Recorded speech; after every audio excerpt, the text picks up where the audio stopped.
boy à.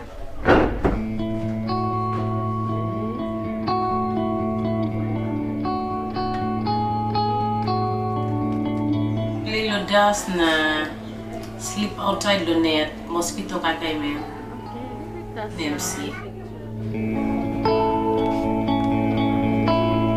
Head pain, bell pain, joint pain. Be bringing them calm.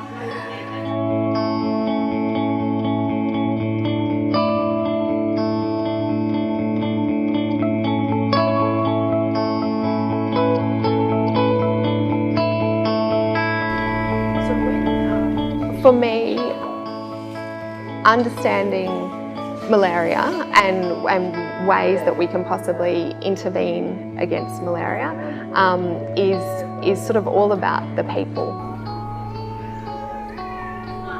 It's only through research like the research that we're doing now that we can generate evidence that can go before National Department of Health and help them decide what's the most cost-effective treatment to prevent malaria in these really vulnerable groups in Papua New Guinea. That's what drives me to be here doing this.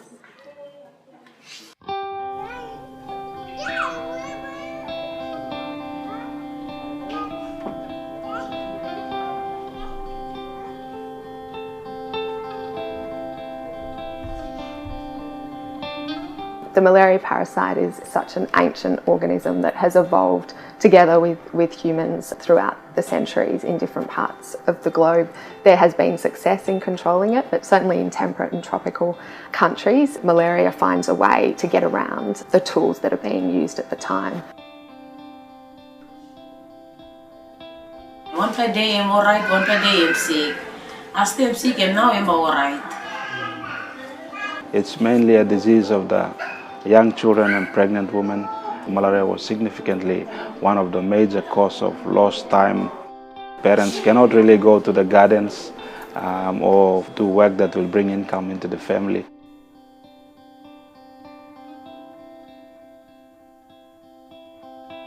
Researchers from the Walter Eliza Hall Institute of Medical Research have worked with researchers here for the past 40 years.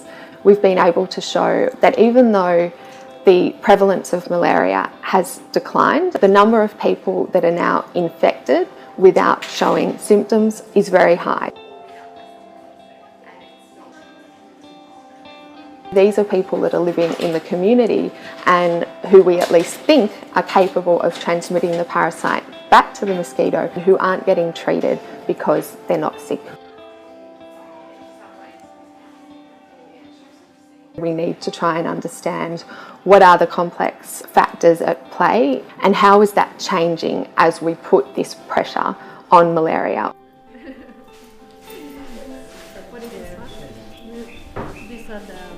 We're actually screening children at schools and at health centres, and if they are infected with malaria parasites in the absence of symptoms, we bring a sample of their blood back to the lab and we feed that to the mosquitoes and then study whether or not the parasites in their blood are capable of infecting mosquitoes and therefore sustaining transmission.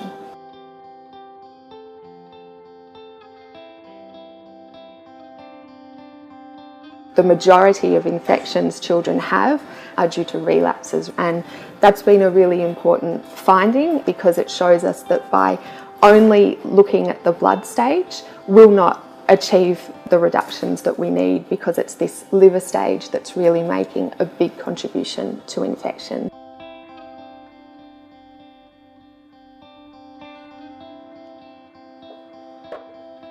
What partners like WeHi really bring to the table is the ability to do all of this really detailed molecular work alongside the clinical epidemiology. We can look deeper into the sample and show that somebody has a malaria infection that we couldn't see by other tests.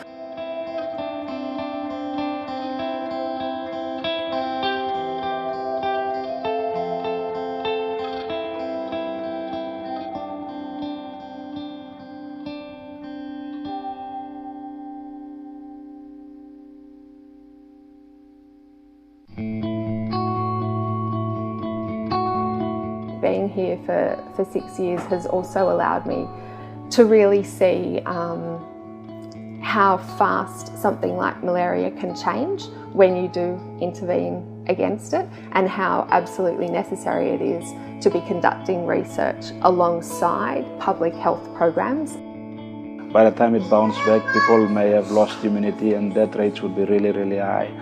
It will be a long fight for many years still to come. We can't really forget it. It's only the beginning, I would say.